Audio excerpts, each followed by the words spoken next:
Olá, meu amigo, estamos aqui continuando nossa jornada conhecendo a Bíblia. Hoje vamos conhecer o livro de Lamentações, também chamado de Lamentações de Jeremias. Como já diz o seu título, ele tem uma autoria, que geralmente é dada ao profeta Jeremias. Por isso ele está na sequência do livro de Jeremias.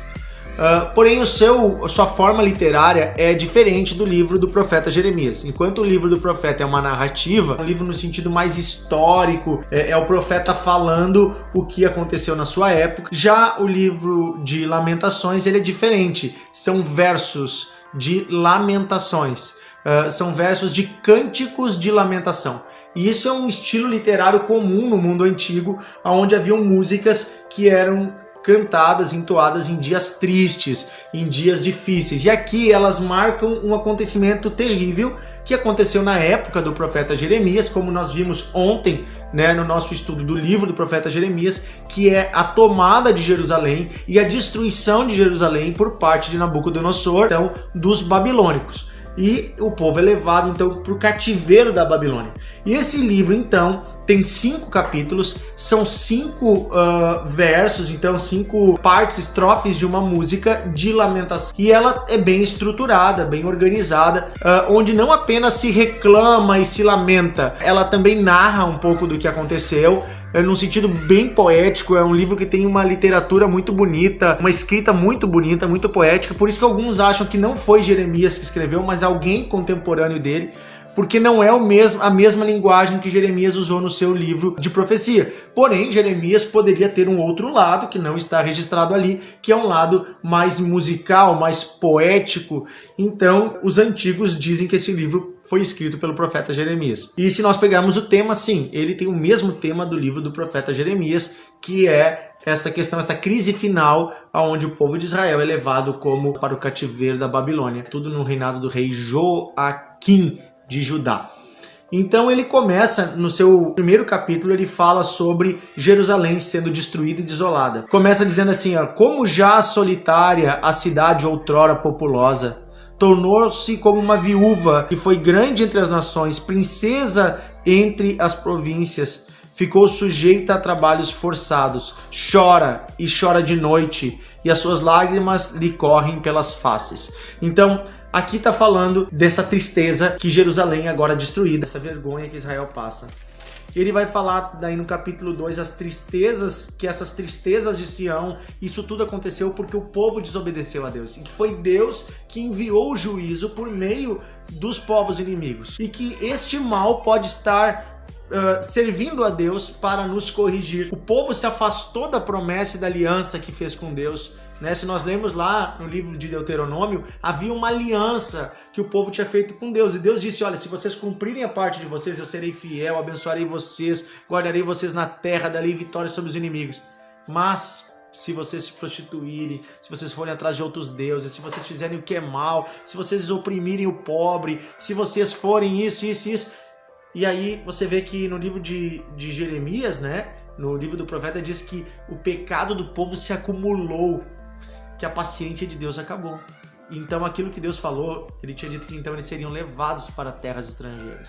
Isso já estava escrito lá em Deuteronômio, lá com Moisés. Deus tinha predito que se eles fizessem isso, Deus não poderia ser fiel à sua parte. Ou talvez, por ser fiel, Deus permitiu que isso acontecesse. Então, no capítulo 3, a lamentação continua. Ele convida o povo a reconhecer o seu pecado. Então, a primeira coisa, olha só, ele chora. A lamentação, ela diz, olha, que tristeza estamos vivendo. Você vê a tristeza. Isso é um primeiro passo. Segundo passo, reconhece por que isso aconteceu. Segundo passo, então, você verifica que isso tudo é por causa do pecado. E o terceiro passo, então, é um convite, ao povo reconhecer o seu pecado. É um convite ao arrependimento. Isso nos mostra o que nós devemos fazer diante de dias difíceis. No capítulo 3, versículo 22, tem uma passagem muito bonita que diz assim, as misericórdias do Senhor são a causa de não sermos consumidos, porque as suas misericórdias não têm fim. Renovam-se a cada manhã, grande é tua fidelidade. A minha porção é o Senhor, diz a minha alma, porquanto esperarei nele. Bom é o Senhor para os que esperam por ele, para a alma que o busca, bom é aguardar a salvação do Senhor. E isso em silêncio. Bom é para o homem suportar o jugo na sua mocidade. Assenta-te solitário e fique em silêncio, porquanto esse jugo Deus pôs sobre ele. Ponha a boca no pó, talvez ainda haja esperança. Dê a face ao que o fere, farte-se de afronta. O Senhor não rejeitará para sempre, pois ainda que entristeça alguém, usará de compaixão, segundo a grandeza de suas misericórdias, porque Deus não aflige nem entristece de bom grado aos filhos do homem. Olha só, Deus está louco para nos perdoar. Está esperando uma oportunidade de um coração arrependido. Então é muito bonita essa passagem, que nós devemos esperar em Deus, inclusive quando Deus está nos corrigindo, quando estamos passando por uma tribulação, por uma luta, por uma provação, ou até mesmo por um momento em que estamos tendo que pagar por um erro, não pagar no sentido de remissão do pecado, mas pagar as consequências naturais. Talvez fizemos coisas erradas e há uma consequência. Então nós temos que ter paciência. Aqui diz colocar a cabeça, o rosto em terra. Isso significa se arrepender, dizer: Senhor, eu sou pecador. Senhor, eu preciso de ajuda. Tenha misericórdia de mim. E diz que Deus é rico em misericórdia. Olha só como, né, no meio daquela luta toda, ele ainda não tinha visto o povo ser liberto da escravidão quando escreveu isso. Mas ele escreveu confiando. Então, no capítulo 4, relembra os sofrimentos de quando Jerusalém foi cercada. O rei cercou Jerusalém e tirou a água da cidade. E então o povo começou a passar sede e fome. Foi um cerco de muito tempo. E nesse período que Zedequias foi o rei, o povo passou por coisas terríveis, de fome e tudo, cercado pelo inimigo. E então, antes de vir a destruição final, diz que até mesmo as mães comiam seus filhos cozidos. Imagina que coisa horrível que aconteceu. Porém, esse mal não veio sobre todos. O próprio profeta Jeremias estava na cidade e Deus o guardou no meio do caos.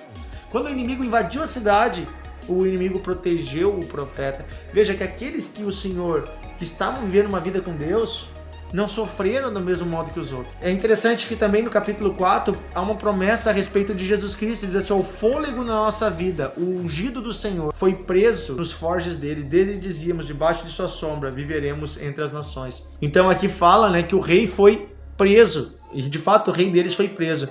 Mas eles ainda tinham esperança de que o ungido do Senhor, o rei que Deus tinha enviado, traria a eles, né, uma vida segura debaixo de sua sombra. E esse ungido que vai fazer isso é Jesus Cristo.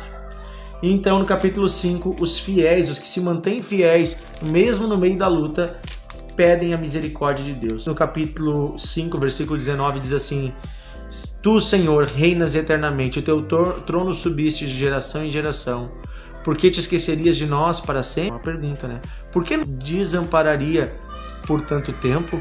Converte-nos a ti, ó Senhor, e seremos convertidos. Renova os nossos dias como antes. Olha só. Então aqui o livro termina com uma esperança, que é a conversão. Conversão não é mudar de religião. Conversão é o seu coração voltar-se para Deus. E no meio do sofrimento que Jerusalém estava passando, que o povo de Israel, de Judá estava passando, o escritor do livro de Lamentações diz: há uma esperança para nós. Esta esperança é nós nos convertermos, nos voltarmos para Deus, e Deus vai terminar com o nosso sofrimento, vai nos fazer voltar ao que tínhamos antes. Amém? Que Deus abençoe você, aprenda mais com a palavra de Deus.